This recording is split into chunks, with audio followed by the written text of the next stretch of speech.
Hi guys, কি খবৰ? আজি মই মিতালী মোৰ কিটচেনৰ আপোনালোকক সকলোকে স্বাগতম জনাইছোঁ। লগতে ভোগালী বিহুৰ শুভেচ্ছা সকলো অসমবাসীলৈ মোৰ তৰফৰ পৰা হিয়া বুঢ়া ওলক যাচিলোঁ। আজি মোৰ পাকঘৰত ৰান্ধিবলগীয়া এয়া শুকান মাছ ৰেডি কৰি থৈছোঁ দুজনী। বহুত দিনৰ পৰা মই আপোনালোকক শুকান মাছ কেনেকৈ ৰান্ধোঁ তাকে দেখুৱাম বুলি ভাবিছিলোঁ, কিন্তু সময়ৰ অভাৱৰ কাৰণে মই আপোনালোকক শ্বেয়াৰ কৰিব পৰা নাই। সেয়ে আজি মই ততাতৈয়াকৈ স্কুল যোৱাৰ আগতে যি পাৰিম আপোনালোকক বনাই দেখুৱাম। অৱশ্যে ফাৰ্ষ্ট টাইম মই এই মাছখিনি শুকান পানীয়ে ভালকৈ ধুই ল'ব লাগিব আৰু লগতে ফ্ৰাই কৰিব সুবিধা পৰাকৈ পিচ কৰি ল'ম। তেনেহ'লে অলপ ৰেডি কৰি লওঁ। এয়া মাছখিনি কাটি এই গৰম পানী ধুই ল'লোঁ, ভালকৈ ধুই লৈছোঁ। 5 মিনিটমান তিয়াই থ'লোঁ। এতিয়া মই এইফালে দি আছোঁ সৰিয়হ তেল।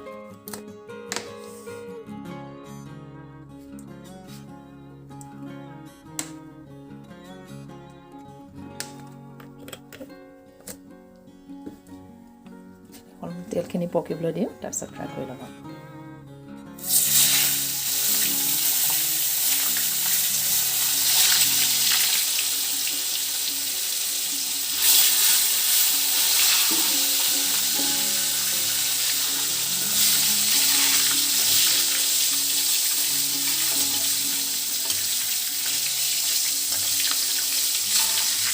মাছখিনি আপোনাৰ বৰ বেছি দেৰি ফ্ৰাই কৰিব নালাগে, অকণমান টান হোৱা দিছোঁ উলিয়াই দিছোঁ। এতিয়া মাছখিনি ফ্ৰাই কৰা হ'ল। এতিয়া মাছখিনি ফ্ৰাই কৰি থাকি যোৱা তেলখিনিকে ইউজ কৰিছোঁ মই। এই দুটামান মেথি দি দিছোঁ ইয়াত। আজি মাছ বনাবৰ কাৰণে ৰেডি কৰিছোঁ এইফালে শুকান জলকীয়া পেষ্ট, কাশ্মীৰ জলকীয়া, এইটো নহৰু আদা, এই পিঁয়াজৰ পেষ্ট, এইটো সৰিয়হ, বগা সৰিয়হ আৰু ৰঙা সৰিয়হ দুয়োটা মিক্স আছে। এইটো হৈছে মছলা আপোনাৰ জিৰা আৰু ধনিয়া একেলগে দিছোঁ। এতিয়া মই দিছোঁ এয়া পিঁয়াজৰ পেষ্টখিনি দি দিছোঁ।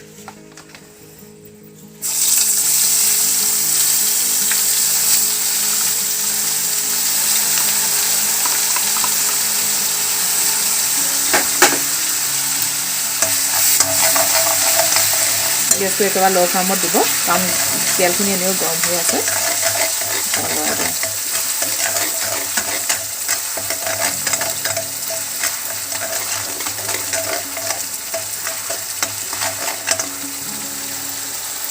এতিয়া দি আছোঁ আপোনাৰ নহৰু আদাৰ পেষ্ট।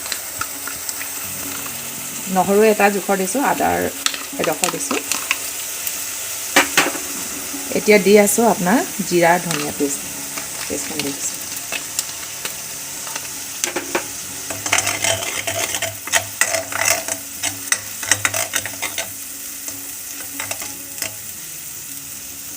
এতিয়া দি আছোঁ আপোনাৰ কাশ্মীৰ জলকীয়া যি পেষ্ট কৰি থোৱা সেইখিনি দি দিছোঁ আপোনাৰ 6টামান লৈছোঁ।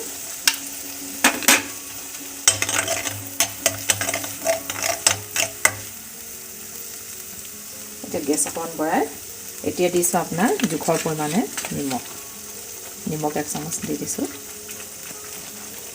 কাৰণ শুকান মাছত নিমখ দিয়া থাকে। এইফালে হালধি কম পৰিমাণে দিম, 1/2 চামুচ দিছোঁ।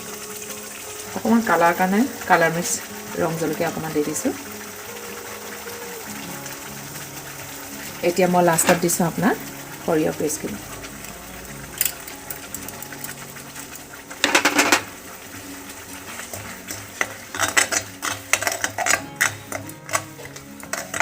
অকণমান দি 5 মিনিটমান লৰাই থাকোঁ। মছলাখিনি অকণমান পানী লগত পিছা হৈছিলে, গতিকে পানী অকণমান ওলাইছে আৰু পিঁয়াজৰ পৰা পানী ওলাইছে, গতিকে এইখিনি শুকাব দিওঁ। অকণমান এনেকুৱা 5-10 মিনিটমান লৰাই থাকোঁ। গেছটো আপোনাৰ মিডিয়ামত থৈ দিছোঁ। মছলাখিনি হৈ গৈছেগৈ, সিজিছে, তেলখিনি ছেপাৰেট হৈ গ'ল। এতিয়া মই মাছখিনি দিব পৰা যাব, দি দিছোঁ।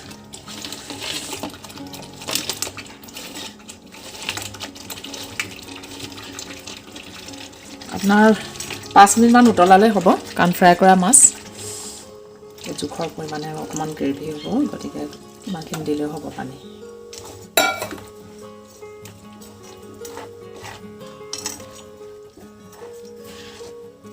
এতিয়া মই 5 মিনিটৰ কাৰণে ঢাকনি দি দিছোঁ। গেছ অকণমান বঢ়াই দিছোঁ। এয়া হৈ গ'ল এতিয়া দিছোঁ কাটি থোৱা ধনিয়া দেখিছে না বৰ সুন্দৰ হ'ল